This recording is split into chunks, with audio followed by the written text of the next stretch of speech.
Yes, sir. Yeah, then? Pulmonary thromboembolism. Okay, people on Bridging atrial therapy. fibrillation. Bridging. Okay. For a bridging therapy. Bridging therapy. Yeah, for atrial fibrillation, for prevention of deep vein thrombosis, and people admitted for orthopedic fractures to development of deep vein thrombosis and pulmonary embolism inside the hospital. Good. So you know the mechanism of action is going to work as a direct thrombin. It's going to inhibit the thrombin and the final terminal stage of the coagulation. So it is given orally. It is available as 160 milligram dose once a day. I mean twice a day. It has got elimination of life of 12 hours, so you can give as a PD dose. Right. So this patient has got dabigatran, but he has come for emergency surgery. So what is the way, ideally what time the dabigatran has to be stopped before surgery?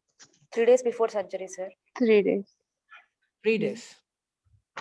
Are you sure? Based on creatinine. 3 to 5 days, sir, we can stop. 5 days. If creatinine 5 days. clearance is normal, Yes. 3 days. Okay, I think it's 36 to 48 hours. If I'm wrong, just correct me later. I thought it's 36 to 48 hours. Anyway, we'll recheck it at the end. Okay, no worries. So let's assume 3 days as of now. Okay. But this patient has taken the morning dose. What would you, Sirisha, at this point?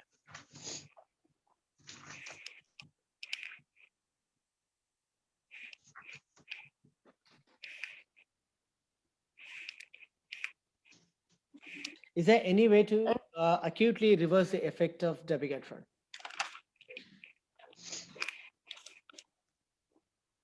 So we can Prothrombin give FAPC. concentrate. Sorry? FAPC we can give, sir. FFP is no use, completely no use. Sir, Prothrombin, PCC, prothrombin complex concentrate. Prothrombin complex concentrate will not help, will not help. Definitely will not help. Alpha. Someone has given in the chat box. Okay, good. Okay. Monoclonal antibodies. Yes. Itazumab. Okay, this is a monoclonal antibody. Oral dabigatran is the only direct thrombin inhibitor which has got a specific reversal agent. Okay, right. So this drug, I don't know whether it is not available in India. Definitely, I haven't seen anyone using this. But anyway, it is available as a pharmacological agent. But if it is not there, what did you do?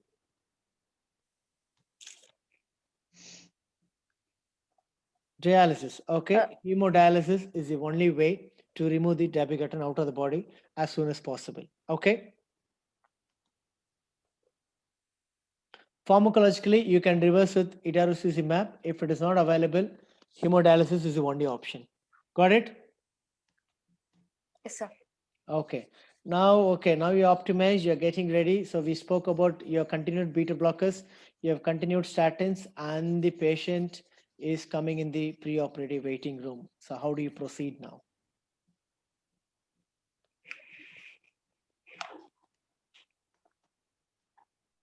Just tell me, what do you do normally? That's it. Don't get just too much simple. Take it as simple as possible. Tell what you do. If it is wrong or anything additional should have been done, I'll tell you. That's it. So we check the vitals, sir, like pre-induction. Pre-induction, you check the vitals. Fine. Okay. Let's assume they're checking the vitals, and the patient's heart rate is 100. Okay. Blood pressure is 150/90. Saturation is 96%. Right now.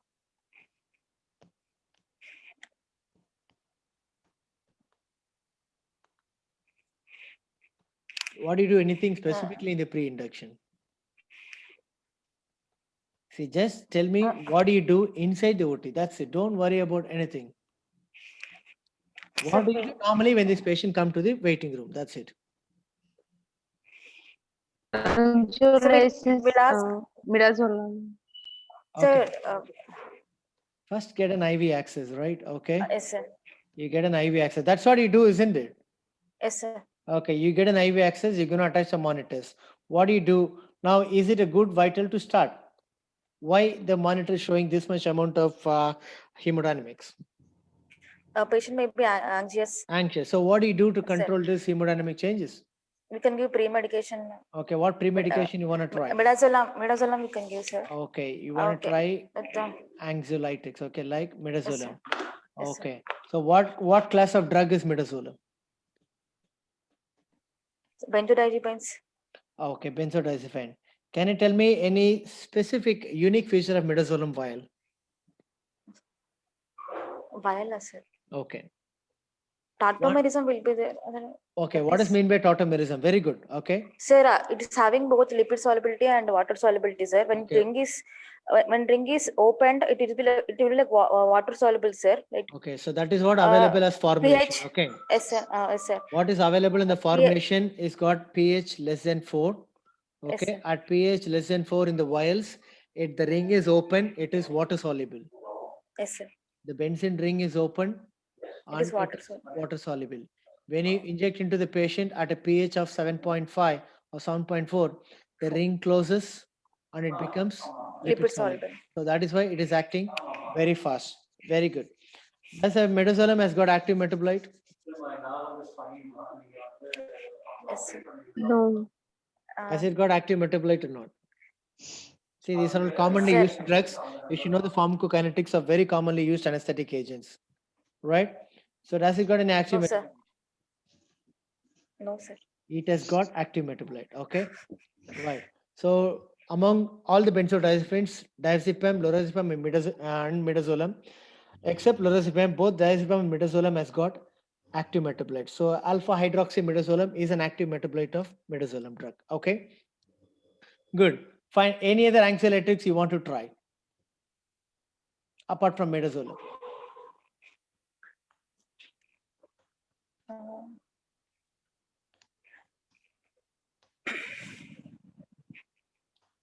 Alpha 2 agonist. Okay, Dexmedetomidine. alpha 2 agonist can be given in the pre-induction time. Okay, like clonidine or dexmedetomidine. Okay, what are the advantage of using these drugs as an Sir, anxiolytic? Heart rate comes down. Okay, reduces the Sir, heart rate. Then Analgesic effect. it Better has got analgesia. sedative. Very good. Sedation, anxiolytic, and analgesic, sir. Analgesia, fine. Anxiolytic sedation, analgesia reduces the heart rate. Then Does not affect a respiratory center. okay, no respiratory depression. Fine, very good. Then any other thing? Any other advantages of using alpha 2 agonist?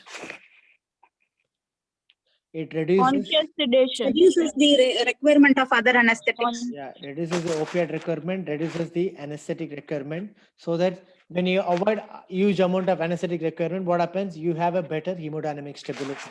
Okay, so that is why the advantage of using alpha 2 agonist in the pre-operative period as a part of pre-medication. Right. So now we have got an IV access. You have sedated the patient, and the patient is ready for induction. Right. Coming to the monitors, what are the monitors you use? Sir, 8th standard monitors will use, sir. Like Okay. What are the ASA monitors you use? pulse oximeter, ECG, Okay. Pulse oximeter. Then ECG, okay. ECG. Which lead you prefer to monitor? lead 2 and lead 5, sir. Okay. Why? So lead 2 we can see the rhythm, sir, and V5 will be monitor like any changes in perioperative MI we can monitor, Lead to. like perioperative ST depression or yes, sir. Do you think lead to will not monitor perioperative MI?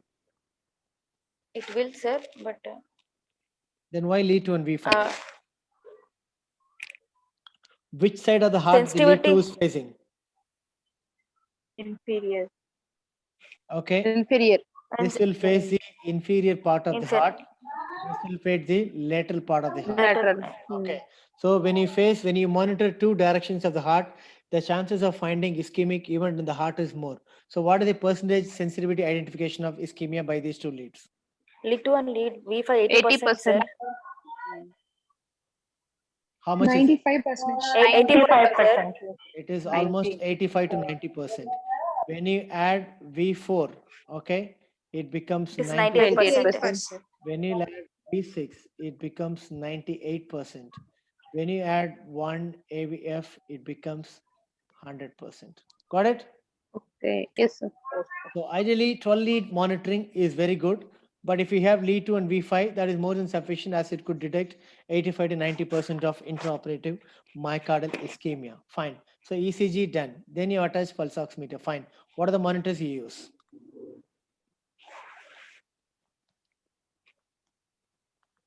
BP apparatus. NIBP we can keep, sir. PTCO2. NIBP. Okay. Then next monitor. ETCO2 after. Okay. ETCO2. Okay. Attaching. sir. Then next. Temperature. The Very temperature. good. Okay. Temperature. Temperature is a big topic in anesthesia. And this patient, you can't afford the patient for hypothermia because there are so many reasons how hypothermia can affect the heart badly. We'll discuss temperature on a different case discussion. Don't worry, leave it now. So ECG, pulse oximeter, NIBP, ETCO2, temperature, 5 basic monitors. What are the additional monitors which you can use in this patient? Urine output. Okay, urine output monitoring, very important, right?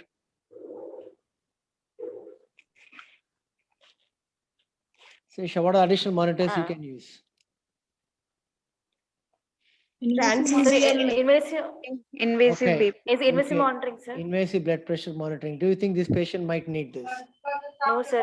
Okay, so this patient, it is not indicated, okay?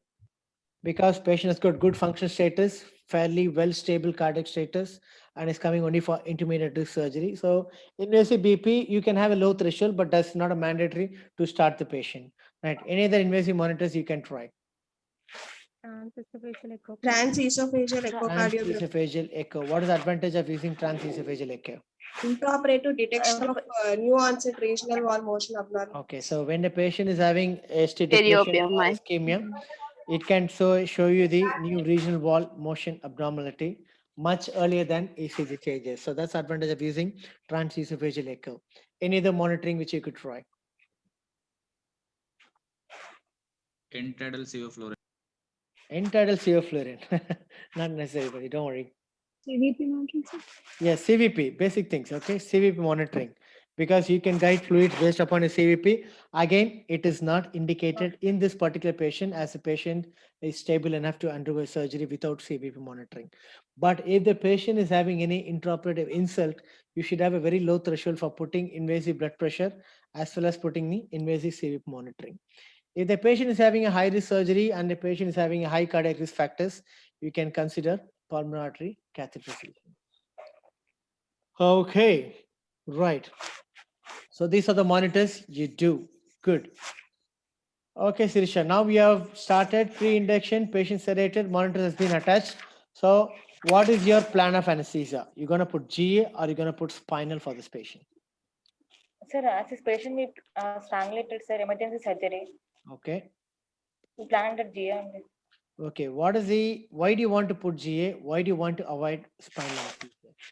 Say, if you ask me, Sir. I'll tell I'm in favor of spinal. But substantiate why do you want to put GA? Equally tell me the reasons why you don't want to put spinal. Sir, patient is already antiplatelet drugs. Okay, so We have to check for the. patient is on antiplatelet as well as dabigatran. Okay, Yes, sir.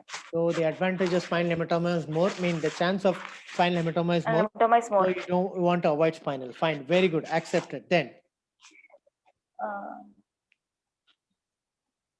Sir, when you're choosing to an maintain, anesthetic, sir, just listen. hypotension. Just listen. Okay. Any case, not only this particular case, any case when the examiner is asking you what is your anesthetic plan, any patient can have both spinal for GA, any type of surgery if the surgery permits, irrespective of patient's comorbid condition. Okay. But you should substantiate the points why you're going to choose this type of anesthesia and why do you want to avoid other anesthesia. The same surgery can be done even at a spinal. But when you can tell even spinal, provided if you're in a position to substantiate, these are the reasons why I'm going to do the spinal. So just be very clear with your intentions, very clear with your ideas before telling what type of anesthesia you're going to choose. Okay, right. This applies to all the case. Okay, remember. So you said antiplatelet dabigatran. Then any other reason, Sirisha? NPS. Hypotension. So better hemodynamic stability. Okay, see better hemodynamic Air, stability. yes, sir. Better As hemodynamic emergency stability. surgery, airway can be preserved. Right. We'll speak about hemodynamic stability. Come relax one by Okay, one. sir. Okay. Better hemodynamic stability. Do you think you can't maintain hemodynamic stability with spinal anesthesia nowadays? So weekend, sir. Okay. So better hemodynamic stability is older school of thought. Okay. Now there are a lot of short acting vasopressors have come where you can put spinal and start him on phenylephrine infusion parallelly. You can still even avoid a single bit of drop in hypotension in these patients. Okay. So hemodynamic stability is not a major concern nowadays because of the advance in the development of medical field. Okay. Both spinal, both GA can produce hemodynamic instability. Both can be done with a better hemodynamic stability with the amount of drugs available. Got it? But anyway, as a older school of thought, let's assume that better hemodynamic stability is one reason for getting into GA. Right. Third reason.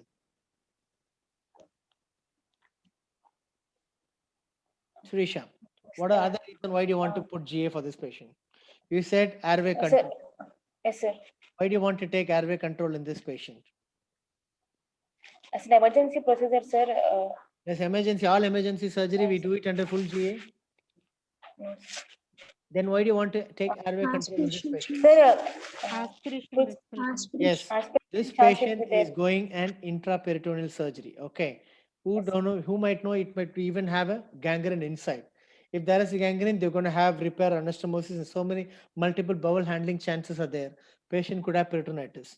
So better to secure airway when you're having a intraperitoneal emergency surgeries. Good. Next, any other reason why do you want to put GA for this patient? Sir, is spinal level of involvement we should, we don't know. When the In level GA, goes up, take it's going to be hemodynamic instability. I said we can still manage with phenylephrine infusion. So long procedure. if so peritoneal involvement is there, like, Yeah, that's what we discussed already. So airway measure, airway management, peritoneal Timing. involvement is there. Yes, then. Any other Major reason? fluid changes. Sorry. Fluid changes, a major shift. Okay, major shift in the fluid changes. Okay, fine. So chances of Timing. major fluid shift is there because it's open. It could even end up in open abdominal surgery. So major shift in the fluid changes. Another thing, nausea and vomiting intraop risk is much higher when they're handling the bowel. Okay, if that is the case, if you have secured the airway better with general anesthesia, the chances of aspiration is again lesser. Okay. sir.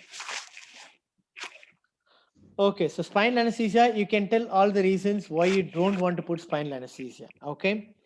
If you can you tell me, substantiate, why do you want to put spinal in this patient? Tell the advantages of spinal in this patient. Uh, Patient Patient already will be smoker, our- so always hyperreactive airway. So we can avoid the We can airway avoid manipulation. post-operative pulmonary complication. Okay, post-operative pulmonary complications. Okay, 30-day mortality. Incidence of post-operative pneumonia are very less when you do the surgery under spinal anesthesia. Very good. Any other advantages, or why do you so want to choose? drugs like polypharmacy can be like okay, well, Okay, so this patient is got some acute state, so which could affect the metabolism of drugs. So there can be residual effect of anesthetic agents, which could be avoided. Fine. Then we can start receiving. Analgesia, sir. Excellent, very good analgesia, which cannot be offered by general anesthesia. Fine. Next thing is reduced. Recovery is faster. We can start other measures easily. Yeah, so residual, occurrence of DVT or pulmonary embolism is very minimal when you operate the patients under spinal anesthesia. Okay, so you can substantiate both. You can choose whichever you want, provided if you say reasons which are valid, that is accepted. Got it? Do you understand? Yes, sir. Yes, sir. Right. So whatever type of surgery, you can tell whichever choice of anesthesia you want to choose, but make sure you have a valid reason to tell that. Fine. So let's assume this patient is going for surgery under general anesthesia. You want to give general, right? yes, sir. Okay. So what are the precautions? How are you gonna induce this patient? Sir, after connecting the monitors, Okay, you attach, as I said, monitors attached, right? yes, sir. Then we'll induce with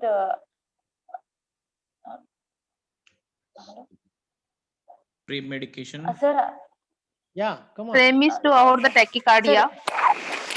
so we can prevent stress response during See, what I'm telling is, tell me what you do inside the OT. Patient is ready. Pre-oxygenation. Yes, you just tell me what you do inside the OT. Sir, That is what the first- examiner is expecting you. Okay, sir. Sir, we'll pre-oxygenate the patient, sir.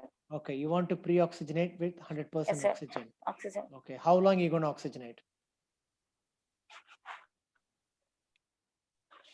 3 vital breaths. 3 Okay, to 5 minutes, 8 vital capacity. 3 to 5 minutes 5 or minutes.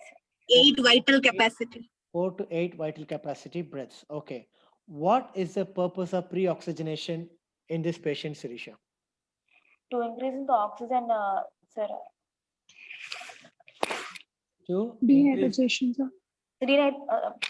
just Yeah, one at a fasting. time. So dehydration, sir. Yeah, okay. Let's give Sirisha some time and then others can answer. So what is the purpose of pre-oxygenation in this So patient? dehydration, sir. Okay, denitrogenization, fine. Yes, sir. Good reserve volume. We can increase FRC. You can increase the functional residual capacity, fine. Then Yes, sir. why do you want to specifically increase the functional residual capacity in this type of patients? Sir, Sir, Increase apnea time. Okay, you can increase the apnea time, fine. So any bowel surgeries, if the patient is not breathing properly because of abdominal pain, they could have a basal atelectasis, okay? So in those patients, they could desaturate very fast. So you have to pre-oxygenate adequately to increase the FRC and increase the apnea time. Got it? yes, sir.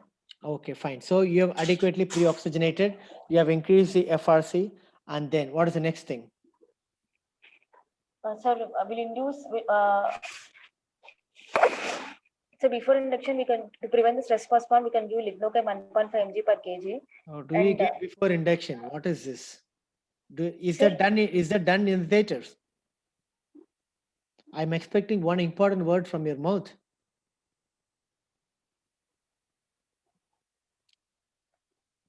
Rapid sequence induction, sir. Okay, so that is the word I'm expecting from you. If you don't say this word, definitely the result will not be what you expect. Okay, so any emergency, particularly who is coming for abdominal surgery, the basic expectation from you, from the examiner, will be whether you're going to tell that word rapid sequence induction or not. Got it, Sirisha? Okay, sir. So this word, if you don't tell, the result is going to be very poor. Right. So what is rapid sequence induction?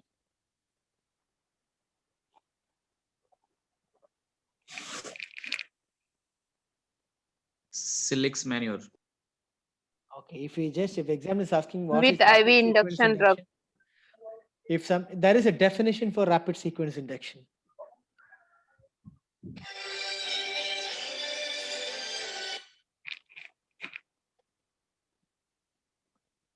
Does anyone know about the definition of rapid sequence induction?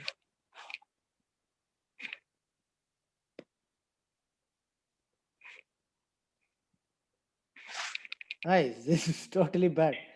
What is the definition of rapid sequence induction? A method of achieving airway control to prevent the risk of aspiration. Okay, you're telling, you're telling what do you do? Sir, excuse me. We'll apply recoil pressure, sir. I'm not asking, sir. listen for a minute. I'm not asking how it is done. I'm asking you, what is the definition of rapid sequence induction?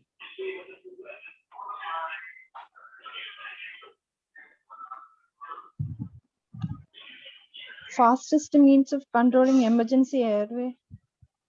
There is a definition, guys. Sir, intravenous induction of anesthesia followed by securing airway with required pressure. So it is rapid intravenous induction and muscle relaxation, which aids endotracheal intubation, and it is usually combined with required pressure, that is Felix maneuver, and which reduces the risk of pulmonary aspiration. Okay, relax, no worries.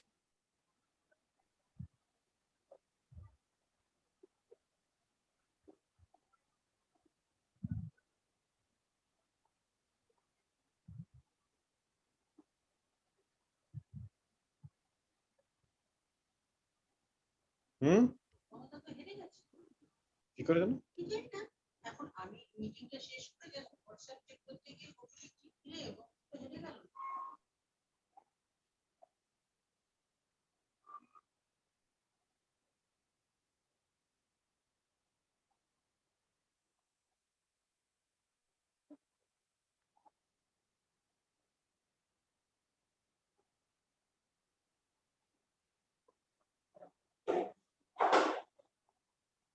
Right. So this is the exact definition of rapid sequence induction.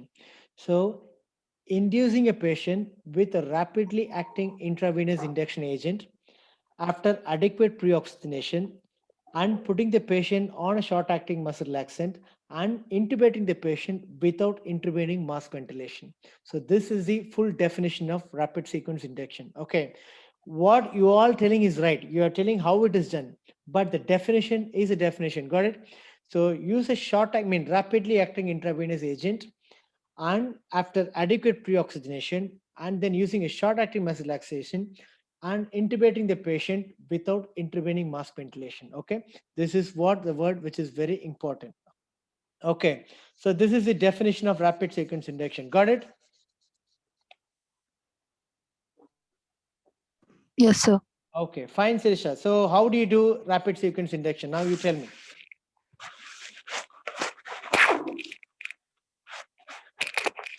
How RSI is done? After adequate Sir. pre-oxygenation. Hello. Yes, Sirisha, tell me. Sir, How? after pre-oxygenation, we'll give cold pressure, sir. So will you give cricket pressure after pre-oxygenation? Before pre-oxidation, Before- when the patient is awake. We should They apply explain the Cricut pressure patient. after completion of IV induction agent and up to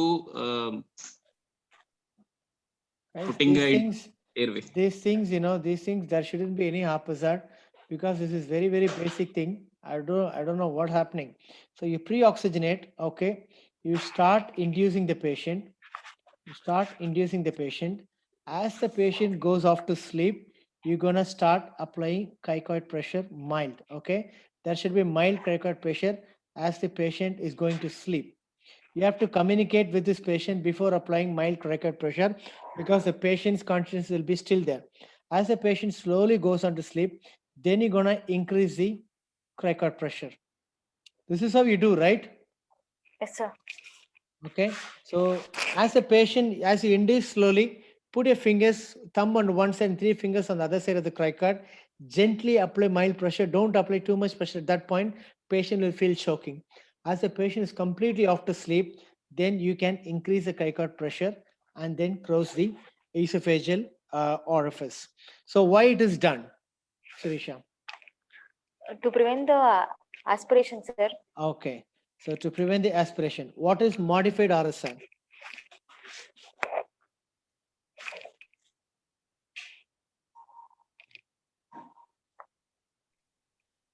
What is modified RSI? Rapid sequence induction without pre-ventilation. Rapid sequence induction, whereas in modified RSI, you can give a little bit of tiny ventilation for the patient. That is accepted. Okay. So with cricoid pressure, a minimal amount of ventilation can be given if it is needed with a very low tidal volume. Got it? In conventional RSI, there is no ventilation at all. Whereas in the modified RSI, minimal amount of ventilation is accepted during the process of the action of muscle relaxant. Okay. What are the muscle relaxant used for rapid sequence induction? So we can use succinylcholine or rocuronium. Succinylcholine or rocuronium. Okay. So what are the disadvantages of using succinylcholine? Hyperkalemia. My muscle fasciculation, like hyperkalemia will be there, sir. Okay. Increased intragastric pressure. Okay, hyperkalemia. There are so many problems. It increases intracranial pressure, intraocular pressure, intragastric pressure, but doesn't produce aspiration because the lower esophageal sphincter tone also gets increased. So it doesn't increase the risk of aspiration. However, the intragastric pressure is going to be very high. So there is chances of hyperkalemia, increased intracranial pressure, muscle fasciculations that can produce postoperative myalgia. Okay, what is the Okay, among, because what class of drug is rocuronium, Sirisha? So non-depolarizing muscle relaxant. Okay, it is a non-depolarizing muscle relaxant. Though there are so many non-depolarizing muscle relaxant, why rocuronium alone is used for rapid sequence induction? Rapid So, acting. Why it is acting very fast? Because Why Steroid. rocuronium is used in rapid sequence induction? Steroid. There are so many steroidal relaxants, isn't it? Pancuronium is a steroid. Toxacurium is a steroid. But why it is Dose not used in, dependent action, immediate time, the time decreases as the dosage has increased. why is it so? It is a competitive blocker. Sir. All are competitive blockers. All non-depolarizing blockers are competitive blockers.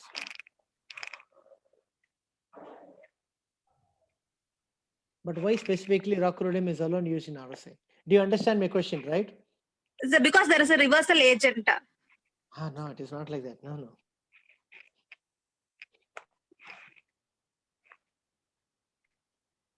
I don't know, sir. Okay. So rocuronium is a very low potent agent. What is mean by potency of a drug?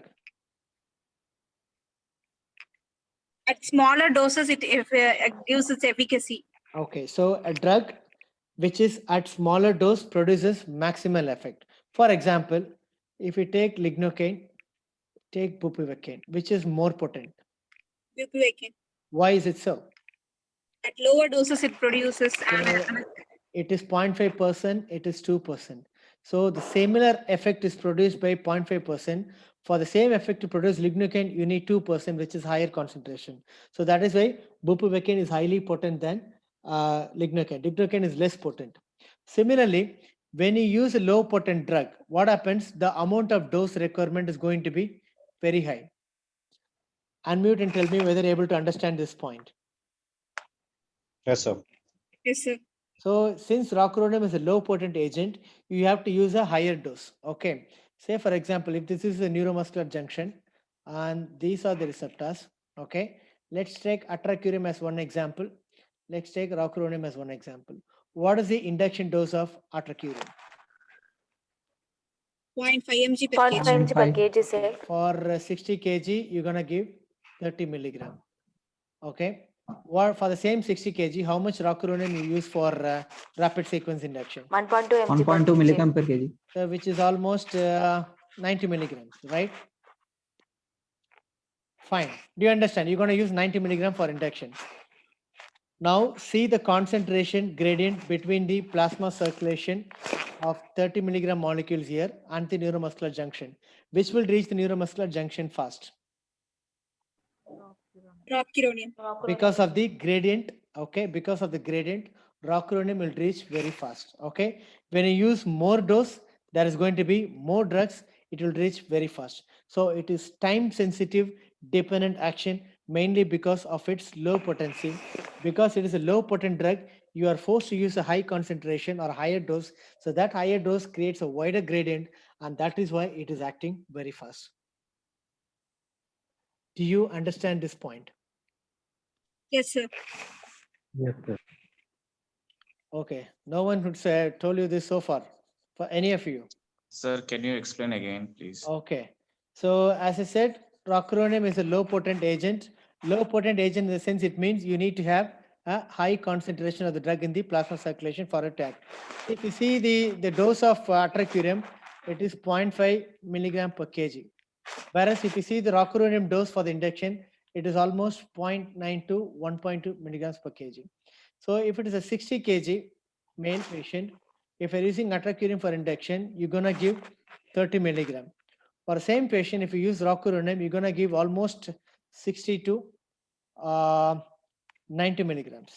So when 90 milligrams of drug in the plasma concentration, 30 milligrams of atracurium in the plasma concentration. So depending upon the concentration gradient, this will diffuse more fast into the neuromuscular junction. So that so much amount of drug is given mainly because it is low potent. Because of low potency, high concentration is given. Because of high concentration, that is creating a huge gradient. So it is diffusing fast and acting very fast. Understand now? Yes, sir. Yes, sir. Thank you. Good. Yes, sir. Excellent. So you have induced with what drug you want to induce, Sirisha, this patient for RSI? Sir, one question, sir. Sir, Yeah. Sir, is it when examiner will ask what will be your induction method is, sir, we should tell RSI or modified RSI? You Like, can tell in this RSI. If you case. tell RSI, they expect that thing. Okay. If you tell RSI, they'll be happy. If you want to score more marks, if you tell what is modified RSI, if you're able to answer that, you get more marks. That's it. But Actually, I think percentage on metoprolol and SE inhibitor. So the chance of hyperkalemia will be more. That's why RSI we cannot say. I think so, sir. I don't know whether this is correct or not. yeah, I mean, And, if you look at the baseline, okay, in pre-op investigations, you look at the baseline potassium level, okay. If it is less than 5 milliequivalents, okay, if it is less than 5 milliequivalents, you can boldly use succinylcholine. No one is going to find fault in you, okay. Only if it is more than 6, okay, if it is more than 6 milliequivalents, try to avoid succinylcholine. And naturally, you got another drug which could be used in RSA, which is rocuronium. You can say rocuronium, provided 6 milliequivalents is there. If it is less than 6 milliequivalents or less than 5, you can choose either succinylcholine or rocuronium. Doesn't going to affect your clinical picture. Got it? okay, sir.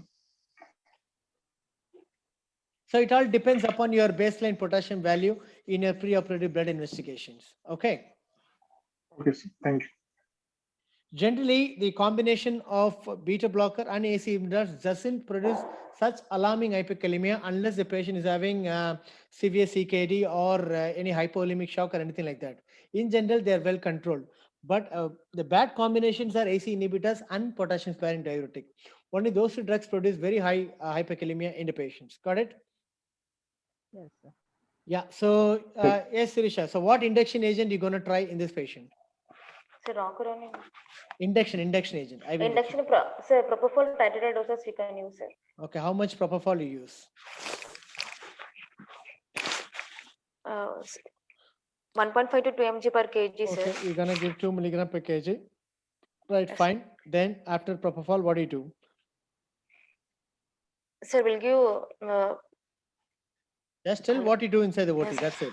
sir, we'll give propofol 2 mg per kg. Fentanyl also will give, sir, How much fentanyl you give? 2 microgram per kg. Okay, 2 mics per kg. Fentanyl has been given. Then what relaxant you use? Rocuronium we can use, sir. Okay, you can give rocuronium. How much? 1.2 mg per kg. Okay, 1.2 milligrams per kg. Rocuronium has given. Okay, now 2 minutes has up. How does rocuronium has worked? The muscle action action has been started. Will you check now? How do you know the muscle action has started working? When do you intubate? For succinylcholine, choline, you Sir. got fasciculation. Okay, you got fasciculation. Once the fasciculation is stopped, you are going to intubate a patient, right? But when you're using rocuronium, when do you intubate? Temporomandibular joint relaxation. No, even if you give propofol, temporomandibular joint gets relaxed for it. So this is how they ask you a question, right, in the exam. Very, very simple questions. Sir, neuromuscular block monitor Yes. can be used. Yeah, if you have, you should have a neuromuscular monitor. Okay, neuromuscular. That is another important Sir. monitor we forgot to mention, right? Yes, Sirisha, you want to tell me something? No, sir. If Yeah, neuromuscular monitor. So what is the neuromuscular monitor interpretation you want to see before intubating the patient? Sir, with time, all the 4 twitches will Top disappear. response we can see, sir.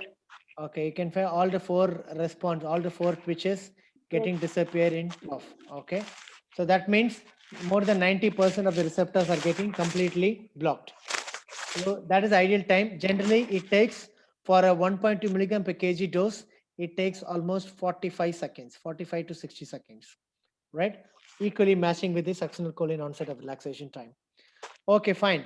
So what tube you use for induction? For intubating the patient, sorry.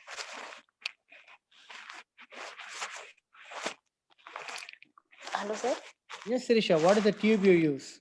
What size tube you prefer? Sir, we can prefer 7.5 or 8 tubes, sir. Okay, what is the disadvantage of using abnormal size tube? If you use a big size tube, what is the problem? Airway trauma. Yeah. Yes. Yes, sir. So big tube, tracheal injury or mucosal injury, right? If you use a small Yes, tube, sir. Resistance, increased airway resistance. increased airway resistance, chances of aspiration. Leaking. Chance of aspiration, yes. Loss of tidal volume because of leak. Right. So ideal size tube has to be used. Fine. You have intubated. Now, what do you do next?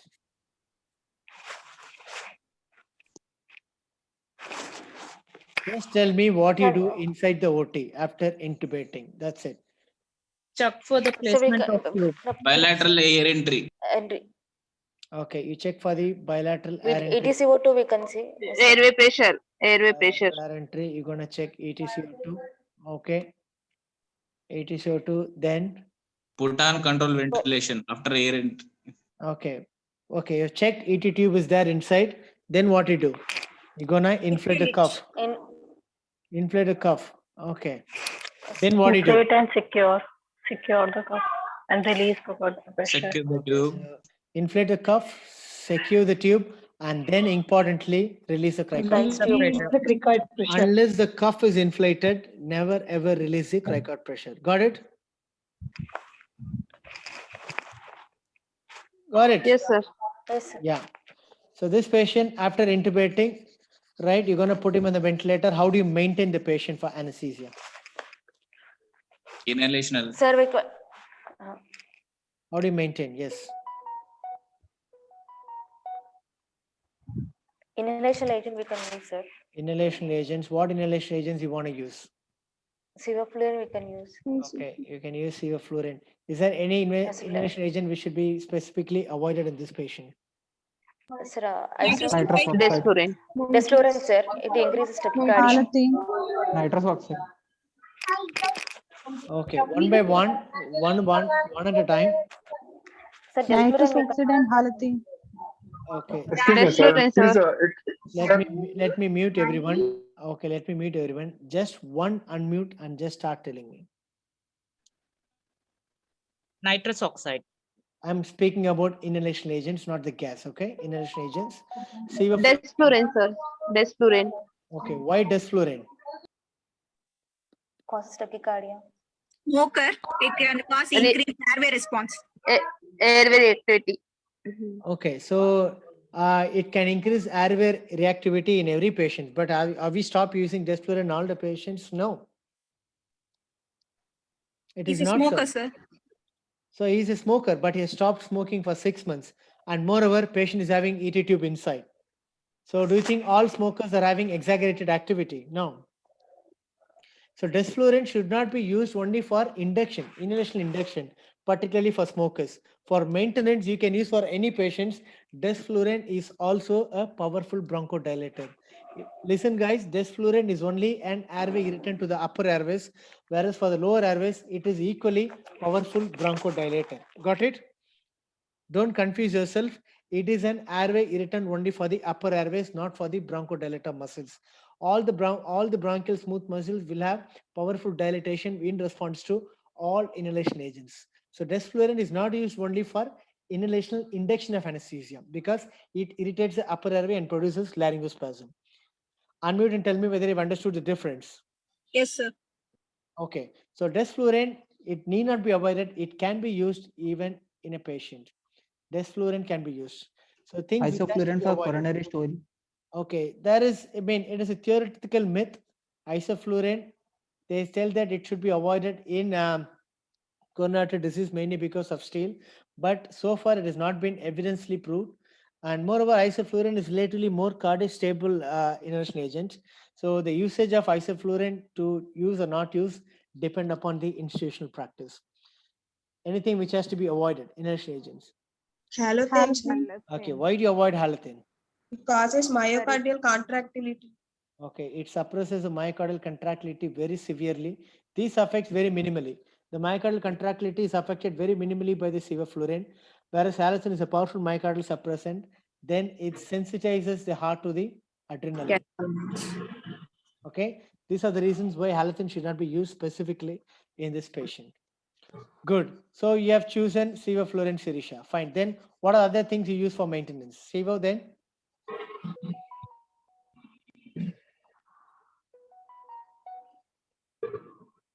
Sirisha, are you there? Sir, Opioid-induced sir, Oxygen O2. and air. Yes, sir. Okay. Why air? Why can't you use nitrous oxide in this patient? So nitrous oxide. bowel surgery. So closed space, sir. Close space. You mean But, the operation theater. no, sir. Bowel distension. Bowel Distinction. distension. So bowel distension is a big headache in intra-abdominal surgery. So nitrous oxide Increase is the better post-op avoided. nausea, vomiting. Increases post-op nausea, vomiting. Very good. Right. So many reasons are there, but this surgery, post-op nausea, vomiting, bowel distension are the two main reasons you need to avoid. So maintain with oxygen, air, and sevoflurane. Right. So what are the pain management strategies in this patient? Well, how can you manage pain in this patient? Sirisha? Sir, we can give. Multimodal analysis. So we can. Hello. Yes, So Sirisha. we can give opioids. We can give opioids, sir, intermittently. Okay, opiates, right? Yes, sir. Opiates like fentanyl. Fine. Then Yes, sir. We can give paracetamol. paracetamol, right? Internal block. Sir, can we put epidural before And- induction? Okay, so putting an epidural in this patient is risky because he is on Patient on antiplatelet. dabigatran. Okay, he's on dabigatran as well as he is an antiplatelet, but putting an epidural again is depends upon Dabigatran. case basis. Okay. NSAIDs. Okay, NSAIDs.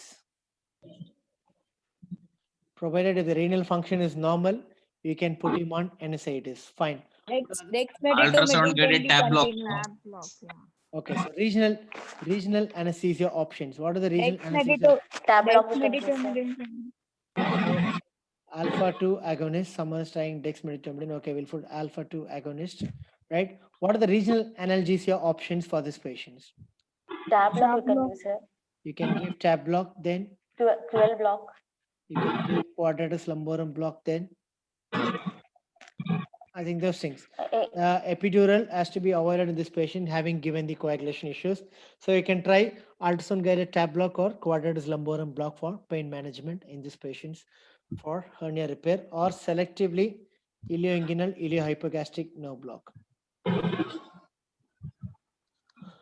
Good. Fine. So you have done the pain management, all the things, all the pain management, everything is done. Now intraoperatively, there is a problem. I'm going to tell you what the problem is. Everyone put your mics to silent. Sirisha alone has to answer because so the other can listen. Okay. So now the surgery is half an hour, Sirisha. Right now we're going to go to the complication. Okay. After 30 minutes onto the surgery, you notice the heart rate was around 120 per minute.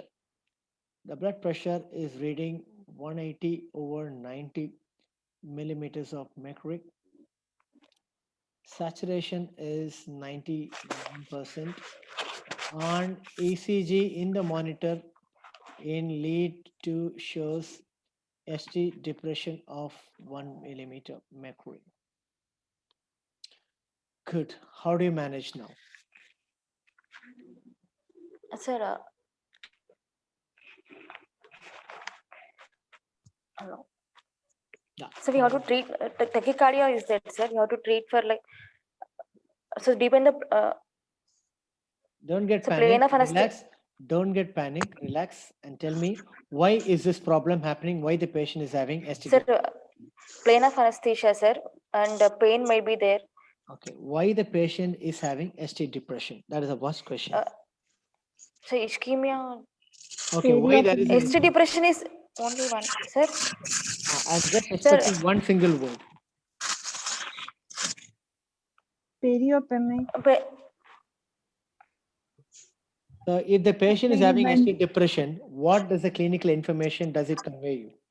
So patient ischemia, sir, myocardial. Okay, so if the patient is having There is a ischemia, mismatch between. okay, that's the only word I'm Tachycardia is expecting.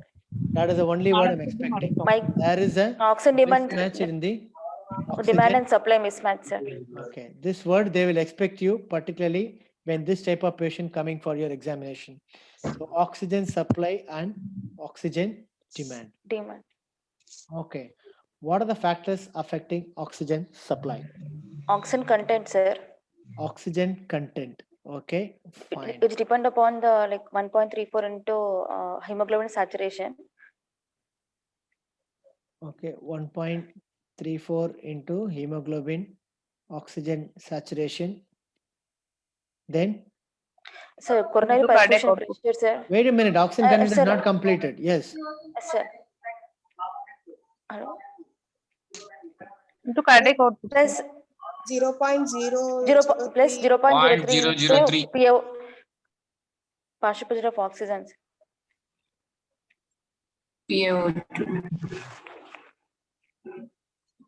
Right. So this is the oxygen content. Okay.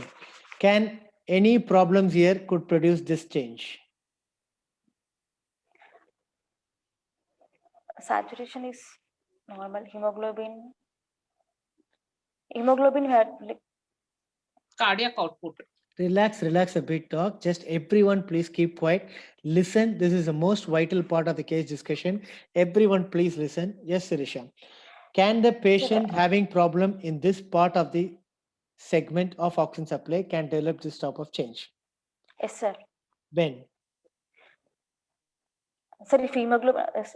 is Okay. less, If the patient is getting anemic, okay. Intraoperatively, if the patient could be anemic, when? it's more blood loss. Okay. So immediately look for the blood loss. That is the first step you have to do. Look into the surgical field, find how much blood the patient has lost. Got it? Yes, sir. That is the first step you have to do. Okay. What is the next important thing in the oxygen supply? What are the next factor? Coronary perfusion pressure, sir. Coronary perfusion pressure.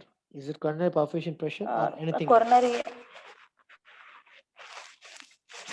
Coronary blood flow. No, not Oh, affordable sir. to make any mistake in these things, please. What are the two factors which is going to affect the oxygen supply? One is oxygen content, the next one is So coronary blood flow, sir. coronary blood flow. Okay, Yes, sir. right. So what is a normal coronary blood flow? 250 ml per minute, sir. 250 ml per 4% of cardiac output. Okay, 250 ml per minute is the blood flow of. Let me wipe off these things so that we can come back again. Okay, so cerebral blood flow is going to be 250 ml per minute. So what are the factors which can affect coronary blood flow? Sir, coronary vascular tone, patency of the Coronary, okay, vessel wall diameter. patency of the coronary. Yes, sir. Vessel wall status. Okay, first one. Second factor, Sirisha, there are so many disturbances. There are so many disturbances in your mic.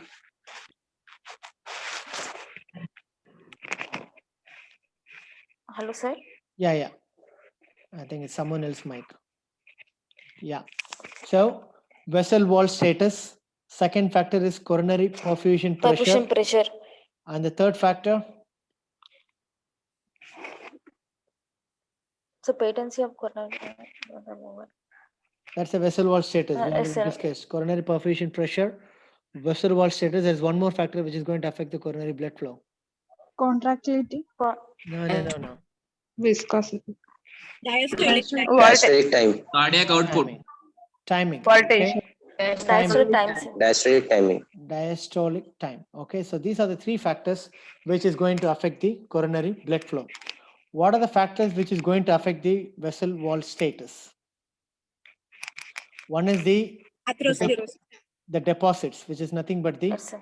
atherosclerosis. Sclerosis. Second thing is the vessel wall tone. Okay. Now vessel wall tone. What are the factors which is going to affect the vessel wall tone? Hypocapnia. Vasoconstriction, vasospasm. Okay. Myocardial metabolism. Okay. Local metabolism, right? Second thing, autoregulation. Third factor, nervous system. Fourth factor, humoral factor. Okay, so these are the factors which is going to affect the vessel wall tone. What is meant by myocardial metabolism? Okay, so the local metabolites which is getting released in response to ischemia can produce severe coronary vasodilatation, right? What are the metabolites which can produce vasodilatation? EADP. Nitric oxide. Metabolites. I'm speaking about metabolites. Adenosine, very good, adenosine, and then potassium. Okay, potassium and adenosine are the two important, and ADP will produce. These are the metabolites which are released in response to myocardial ischemic injury. When there is an injury, when there is changes in the metabolism, when there is an anaerobic metabolism, these products are released, which will alter the tone of the vessel. What are the things which metabolites which can increase the tone of the vessel? Calcium. Okay, excessive calcium release, right? So that can increase the coronary vasoconstriction. And what is autoregulation?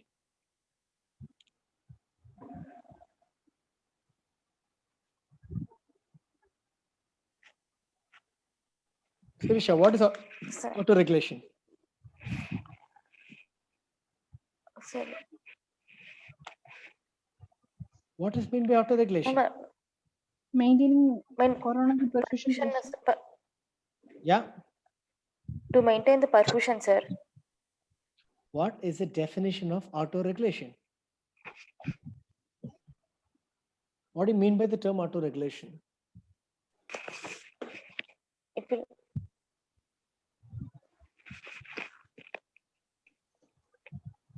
Oh my goodness.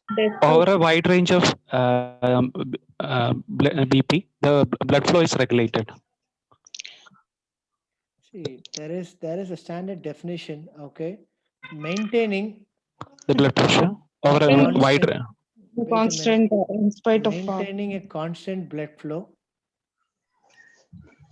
within mean arterial pressure of range 40 to 150 millimeters of mercury. So irrespective of the changes in the mean arterial pressure between 40 to 150 millimeters of mercury, the coronary blood flow is completely kept constant. Even if it is 100, even if it is 40, the blood flow is not going to change. So this phenomenon is called as the autoregulation. And for kidneys, it is going to be 50 to 150 millimeters of mercury. For heart, is roughly around 40 to 120 or 150 millimeters of mercury. So beyond this extreme range, more than 150, blood flow is pressure dependent. Again, less than 40, blood flow is again pressure dependent. Less than 40, it will come down. More than 150, it will go to peak. Okay, so that is the definition of autoregulation. So what is the mechanism of autoregulation?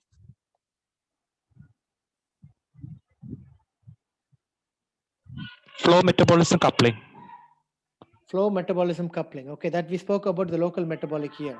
Yeah. It's not flow metabolism coupling, it is something else. And in one single word, the myogenic response. Okay. Okay. The stretch of the vascular smooth muscle in response to the mean arterial pressure is controlling the coronary vessel tone. That is what is autoregulation. When the pressure is extremely increasing from 50 to 100, what happens? There will be stretch in the vascular smooth muscle. When there is a stretch that is sensed by the vascular smooth muscle cells, that will go for paradoxical vasoconstriction and control the blood flow. When there is a low mean arterial pressure, the stretch is less, so they will relax. When there is relaxation, there will be relaxation in the vascular tone, there will be more blood flow. So this myogenic response is nothing but the autoregulation. Fine. So what is the nervous control of vascular tone? What is the effect of sympathetic stimulation? What is the effect of parasympathetic stimulation? Sirisha. So sympathetic will increase. Sympathetic will increase. So increase heart rate. On the coronary vascular. So beat. Sirisha, just relax and tell me what is the effect of sympathetic stimulation on the vascular tone? Vasoconstriction will be there. Vasoconstriction will be there. Which vessels are vasoconstricted? Coronary. Which receptors are stimulated for vasoconstriction? Sir, B. Alpha 1. Paras. Alpha 1 the receptors. Alpha 1 receptors, okay? Alpha So 1 receptors. epicardial vessels are vasoconstricted, sir. Very good. What is the name? Epicard What is the name? coronary steel. Okay, why I'm asking your name? Okay, sir. Praveen. Okay, good. So the epicardial vessels has got high amount of alpha 1 receptors. Alpha 1 When you stimulate that, you get vasoconstriction. Whereas the myocardial and the endocardial vessels are predominantly beta 2. When you stimulate Yes. beta 2, what happens to the tone, Sirisha? Rest all, please mute, guys. Sirisha?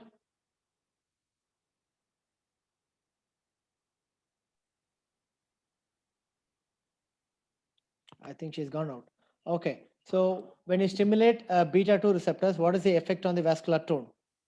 Vasodilation. Okay, so that is vasodilatation. So in the overall response to the sympathetic stimulation of the heart, what they found is the effect of beta 2 is much higher than the effect of alpha 1. Okay, so predominant effect of sympathetic stimulation is going to be vasodilatation. And what is the effect of parasympathetic stimulation?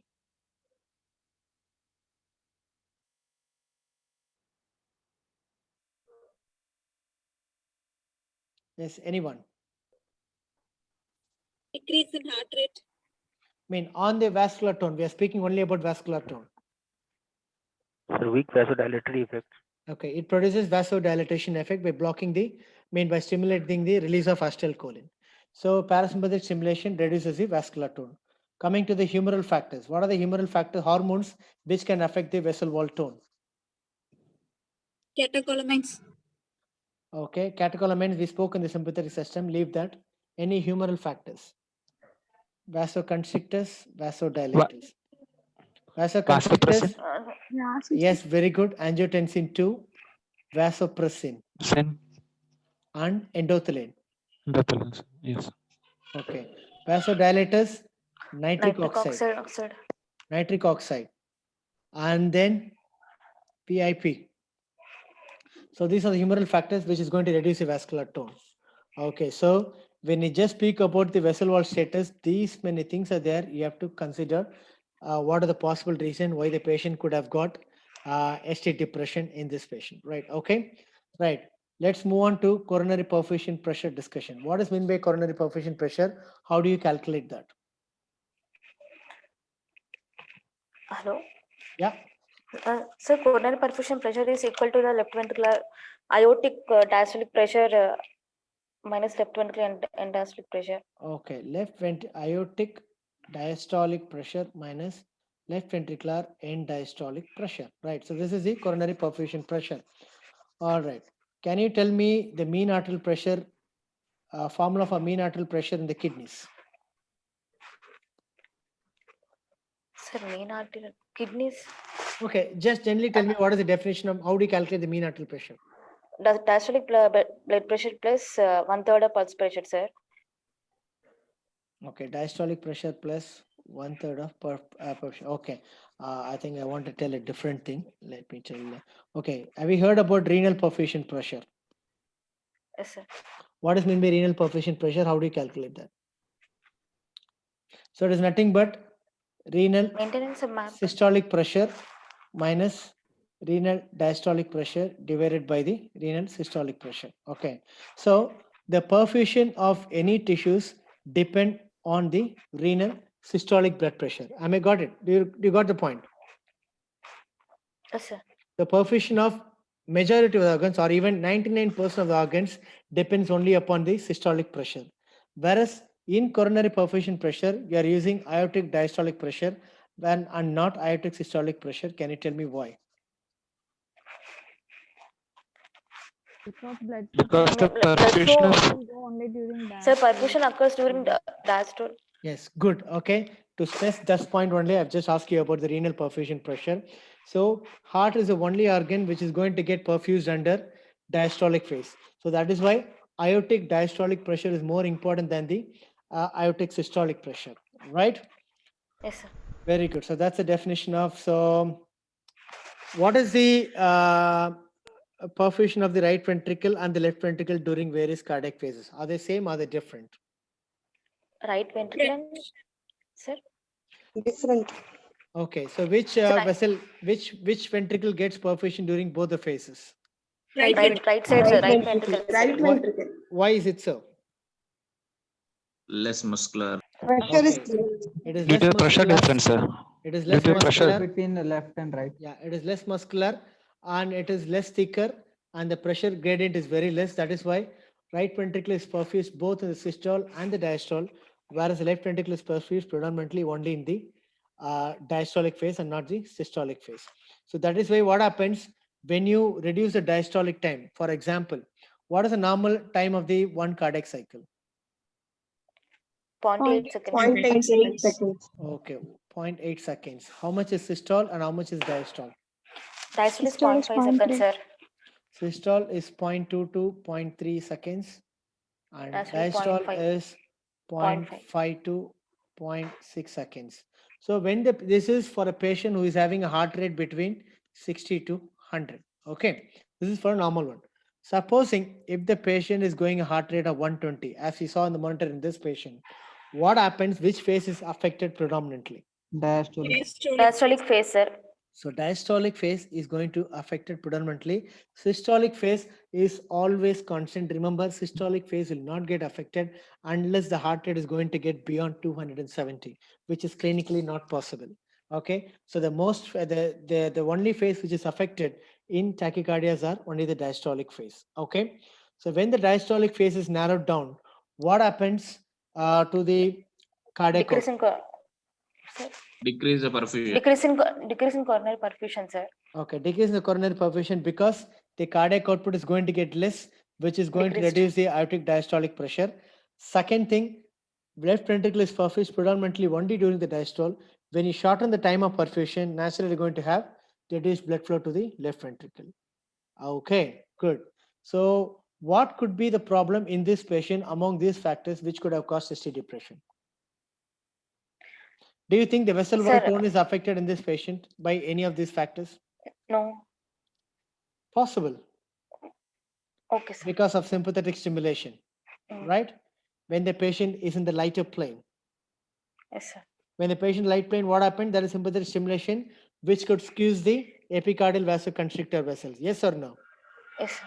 Okay. Second thing is, when the patient is in the lighter plane, there can be release of endogenous catecholamines as well as vasopressin. Okay. That can increase the coronary perfusion pressure, vascular tone. Got it? Yes, sir. So that can affect the ST depression. Fine. Any other factors here which could cause ST depression in this patient? Any factors which could have been affected? Diastolic time. Diastolic Yes. time. So this patient has Tachycardia. got a heart rate of 120. So diastolic time is narrowed down. So that is another important reason why the patient is having ST depression. So how do you increase the supply in this patient? So now we're just speaking only about the supply. So how do you manage supply in this patient? Especially having 100% increased heart rate, oxygen. sir. Okay, very good. First thing is ask the patient to stop the surgery. Okay, most important thing. When you find any ischemic insult, ask the patient, the surgeon to stop the surgery because it is going to further release a lot of endogenous catecholamines. Okay, so stop the surgery. Next, you're gonna give Deep in the plane. Deep in the plane. 100% oxygen.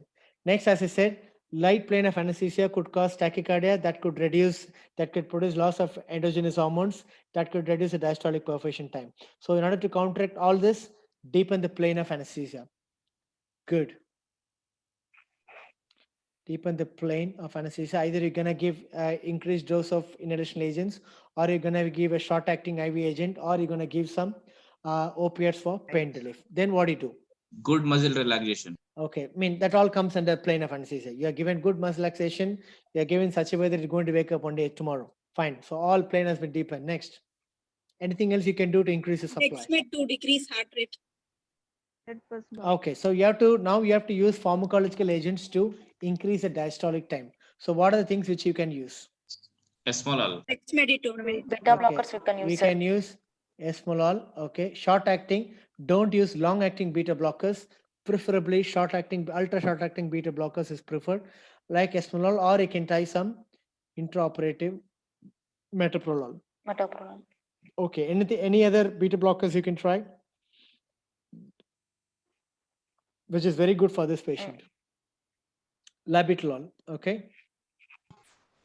Labetalol is both combined alpha blocker as well as beta blocker, so it can relax the tone of the vessels, it can reduce the heart rate. So by doing both the things, it can increase the diastolic time and it can relax the vessel and reduce the tone of the vessel so that the patient have a better perfusion for the suffering myocardium.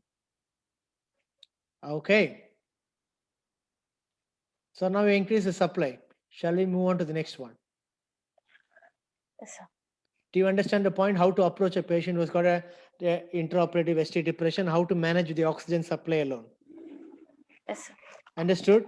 Okay, someone told me you're going to give 100% oxygen. How it is going to work? This is dissolved plasma levels.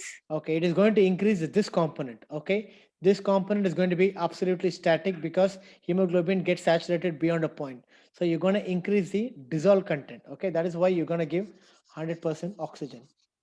Hemoglobin bound oxygen is different, dissolved oxygen is different. Right, so now we spoke about how to how to increase the oxygen supply in a patient who is showing the ST depression inside the monitor intraoperatively. Okay, fine, you've done these things. Now, how do you going to reduce the oxygen demand, Sirisha? So what are the factors which are affect the oxygen demand? Heart rate. Heart rate, very good. Then contractility. Myocardial contractility, fine. Preload, afterload. Preload and afterload. Okay. Heart rate, we already decreased in the supply. Contractility, how going to increase? They reduce the contractility.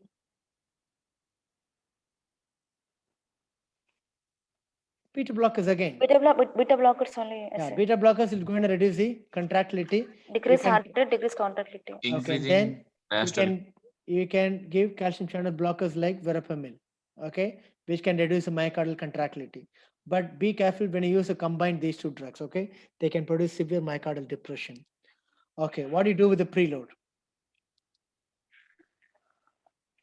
Sir, preload. Do you increase the preload or do you reduce the preload? Maintain the preload. Just maintain, sir. Okay, you have to maintain just the preload. maintain. This tachycardia could also be due to hypovolemia, okay? Yes, sir. So just try to maintain just adequate preload which is needed for the patient. And how do you manage the afterload? You can give vasodilators like nitroglycerin, okay? You can give IV labetalol, which has been already given. Nitroglycerin, you can increase the dose of inhalation agents. They are going to have peripheral vasodilators. And then calcium channel blockers, again, going to produce peripheral vasodilatation, specifically nifedipine. Right, so you increase the supply on one side, you reduce the demand on other side. So this is how you manage an intraoperative myocardial ST depression, right? One more thing you forgot to discuss is during the time of induction. During intubation, we have to avoid the stress response. How do you avoid the stress response during intubating the patient, Sirisha? Sir, we can do lignocaine, sir. You can give lidocaine, short-acting beta blockers, esmolol we can give, sir. Okay. You can give alpha-2 agonist, you can give magnesium. So many ways are there to counteract the intubation response. Fine. Post-operatively, again, the most important things are pain management, temperature management, avoid hypothermia at any cost, pain management, temperature management, fluids, oxygen, and glucose. All these things has to be taken care in the post-operative period. Right. This ends the case of patient coming for non-cardiac surgery. Any questions, any doubts? Sir, what about RT insertion? This patient was full stomach. Are we supposed to put RT? Right? Yeah, I mean, yeah, of course. If the patient, this patient has got adequately prepared, if the patient is, even it is fully prepared, and if the patient is going for emergency intra-abdominal surgery, you should put Rylstub. Sorry, I forgot to mention. Thanks for reminding. So Rylstub has to be put once you put the ET tube. Fine. And said about rocuronium that we can use it under high, in high doses. It has like the low potent drug. So what about the examiner asked, like if you can give other agent in high doses, it acts the same way. Then what are we supposed to answer? I mean, other actions we don't use in high dose, because when you use in high dose of other drugs, what happens? It is going to act for a longer time. Patient will have a prolonged muscle relaxation. Okay, sir.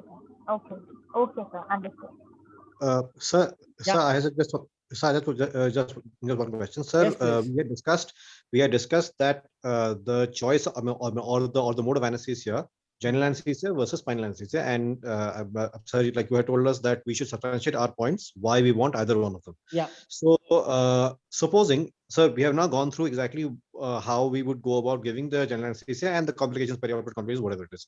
Now, supposing we try and do the same thing. I mean, briefly for the spinal anesthesia thing.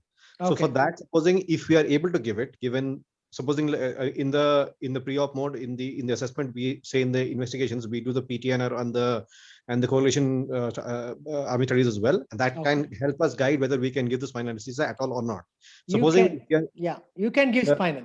Yeah, absolutely. So supposing we have given this patient spinal, and if we can give the patient spinal, maybe we can try giving a epidural, combined epidural spinal, so that it can help us in the post-op analgesia as well. Yeah, of course. Yes. So then how will the course of surgery progress? I mean, what are the complications there, or what can happen there? Can you just see? The thing is, I'm not telling that this patient is going to have this complication. The thing is, I'm discussing specific complication which could be possible in this patient. Yes, Again, sir, if the same patient is having a spinal anesthesia, I can go to a different context. Like the patient is having aspiration. How do you manage? Yes. So that's how the discussion will go on the other side. Okay. So depending upon the case, how the case discussion is going on, they can put you any sort of complication. So today I discussed one complication is nothing but intraoperative ST depression. How are you going to manage? On a different case, I will go on to a different complication. No, it was the one thing. No, but I'm just saying. I'm like in general for the spinal thing. What are some of the points that we have to? For the spinal, what are the things for the spinal, specifically when you're putting, because this is being an intraabdominal surgery, you need at least a T6 level for good operation, to prevent the peritoneal stretching, right? So to achieve that much amount of high level, naturally you're going to give a high volume spinal anesthetic. So the effect is going to be increased sympathetic tone loss, right? So hypotension is going to be exaggerated. So in order to avoid the hypotension, what you can do is perioperatively, just parallelly when you give a spinal, we can put him on phenylephrine infusion or even noradrenaline infusion to counteract this hypotension. So depending upon your clinical response, you can titrate the amount of infusion which is going in, and you can target a blood pressure of around less than or more than 20% from the baseline. So that is your target blood pressure to be inside the operation theater. And your heart rate, try to keep the heart rate between 50 to 70 beats per minute. Okay. These are all your goals when you're giving a spinal anesthesia. Okay. Answer one more thing. So for instance, in this patient, sir, like in the beginning, you had said, I mean, you had just given a scenario. It may or may not happen, but supposing if it does happen, that the patient is, let's say, anxious, and the patient's heart rate spikes and the BP spikes and everything, and we take some measures. One of the measures discussed was the alpha-2 agonist, dexmedetomidine. Yeah. So the dexmedetomidine is given, and then also because sir, you guys are suggesting that there'd be exaggerated hypotension, or could be, then we have to give phenylephrine. So aren't both drugs canceling each other out, kind of like the dexmedetomidine? No, the problem is, of course, dexmed, what is the effect of dexmed on hemodynamics? It decreases heart rate, decreases BP, sir. It is a central sympatholytic, because so then it depresses the BP. When you give IV dexmed, what is the first response inside the body? First hemodynamic response inside the body. Hypotension. Okay, there will be increase in the blood pressure. Okay, when you give dexmed, next time when you give dexmed, immediately tap the blood pressure and see. Everyone notice there will be high blood pressure immediately. What is the reason? Peripheral action, followed by central. Initially Initially, alpha- though it is a specific alpha-2 agonist, it can also stimulate alpha-1. So when you give intravenous Dexmed, the first response will be stimulation of peripheral alpha-1 receptors that will produce blood pressure, increased blood pressure.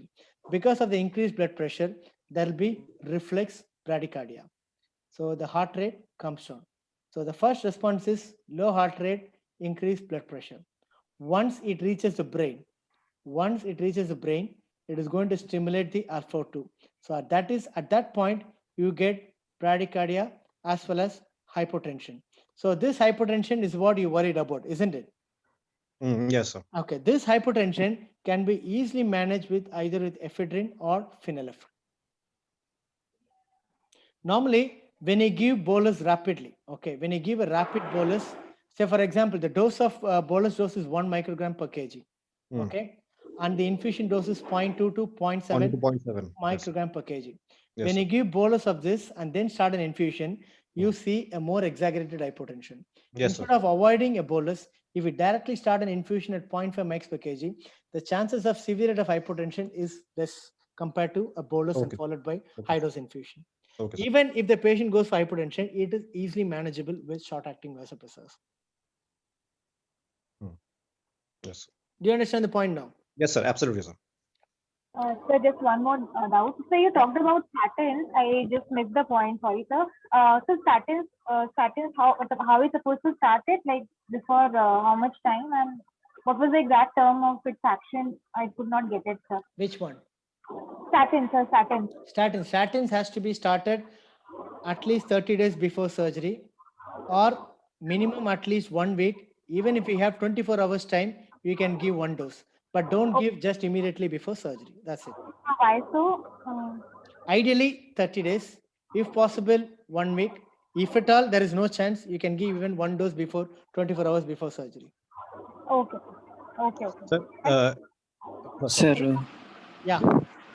Sir, can we use succinylcholine with atracurium, like for precurization, so that we can avoid the increase in intragastric pressure and all the succinyl? Yeah, you can try. To avoid the succinylcholine precursation, so many drugs has been tried, like magnesium, diclofenac, so many things has been tried. You can try, nothing wrong. But if the potassium is less than 6, you need not do any precurization. You can, because intragastric pressure increase is not going to produce any change. Mainly thing because succinylcholine parallelly increases the lower esophageal sphincter tone also. So there is no risk of aspiration when you give succinylcholine. Okay, sir. Sir, certain choices between the points in which to substantiate why we're giving GA versus why we're giving spinal anesthesia. Yeah. So in the column of points of under GA, can we add? Supposing if this patient is undergoing laparoscopy, can we still give spinal, or do we immediately go for GA? I mean, No. In India, don't tell spinal for laparoscopy. They don't accept. That's what I said asked. Yeah. And sir, for the spinal thing, sir, the thing is that recently, not just recently, for many years, but recently in our exam papers and everything, we've been asked this concept of enhanced recovery after surgery or enhanced recovery after anesthesia. So, can the choice for spinal anesthesia be also dictated? Also, not just only. Yeah, you can tell enhanced recovery as one option for spinal anesthesia. Okay. Spinal anesthesia, in even GA can come under enhanced recovery for spinal anesthesia, enhanced recovery, because you're going to add regional anesthesia as a part of pain management. So that can reduce the post-op opioid requirement. So that can also be a part of enhanced recovery. So it doesn't mean that all enhanced recovery should be the spinal anesthesia alone. Even general anesthesia, you can tell enhanced recovery by reducing the opioid requirement, reducing the post-op nausea, vomiting, adding regional anesthesia as a multimodal option, so that the patient can recover very fast. Yes, sir. But sir, under GA, there's always a risk of the delayed emergence. Yeah, of course, it is there. Even for example, if the patient is coming for morbid obesity, like for bariatric surgery, yes, we're going to do under GA. So even for the morbid obesity bariatric surgery, people have gone towards enhanced recovery. Okay, so that possibility. The concept of enhanced recovery is completely different. It is not the question of spinal or GA. You can do any choice of anesthetic, but your choice of drugs, your plan management should be faster recovery as possible. Okay, sir. So that is how you have to choose on your plan. Okay, sir. So when the patient comes for emergency, is ABG recommended for this patient? Yeah, when you don't have time for do blood tests, or when you don't have time for getting the electrolytes, at least the baseline ABG is very important. But this patient was not sick. He was quite a stable one. That's why I didn't recommend ABG for this patient. Post of fluid management. Okay, so what is the fluid requirement? Normally, this patient has got a good functional status. So you can start this 4-to-1 formula, right? Okay, sir. What if the ST depression is not 1 mmHg, if it is around 3 mmHg? It is going to be more severe. You have to treat him more fast, otherwise he'll die.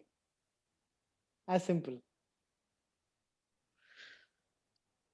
So that indicates a very severe ischemia, isn't it? Yes, sir. What So if there is ST elevation, sir? Generally, during the intraoperative period, in the perioperative period, it is the mismatch between oxygen supply and demand is the reason for 95% of the reasons. Okay, 95% of the time, it is the supply demand mismatch which is causing the myocardial ischemia. Only in 5% it is due to the rupture of plaque. I'm telling in the intraoperative period, not on the general population. Okay, in the intraoperative period or in the perioperative period, plaque rupture is reason only for 5% of the cases. If there is ST elevation, it is more likely the patient is going for infarction. In that case, immediately you have to take the patient to cath lab for revascularization. Thank you, sir. So one of the reasons which we posited in the beginning is one of the first things you said when this complication is happening, the ST depression and all the other things, is check for blood loss in the operative field. So in case there is increased blood loss, then I guess we'll have to supplement with the blood product. Blood and blood products. Yeah, you have to supplement immediately the blood products because anemia is a very, very poor outcome predictor. Okay, I mean, it's a very, very, when you take up this patient in an anemic state, the outcome is going to be much, much poorer. So you have to maintain a hemoglobin of at least 10% all the time. Okay. Yes, sir. Yeah. All right, shall we stop now? Sir, can you provide this record class? Yeah, sure, buddy. I'll share it in my group. No worries.